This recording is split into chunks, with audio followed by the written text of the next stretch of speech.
Back করতে পারতো।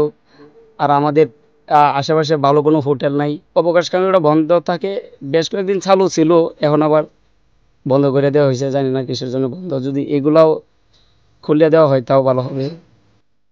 সরকারিভাবে সাদামাটির এই পাহাড়কে জিআই পণ্য হিসেবে ঘোষণা করা হলেও এখনও পর্যাপ্ত সুযোগ সুবিধা পায়নি এই পর্যটন এলাকাটি। বিশ্রামের জন্য সাময়িক ব্যবস্থা থাকলেও তা বন্ধ থাকে বছরের বেশিরভাগ সময়।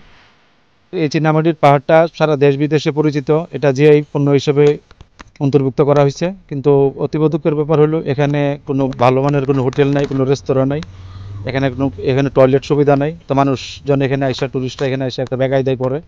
তো এখানে খাবার ব্যবস্থা, আবাসন ব্যবস্থা, থাকার ব্যবস্থা যদি সরকারের নজর দেয় তাহলে ভালো হবে। হোটেল, রেস্তোরাঁ সহ যাতায়াত ব্যবস্থার উন্নয়ন হলে আরও প্রসার ঘটবে এই অঞ্চলের পর্যটন শিল্পের। Desk report, channel 24।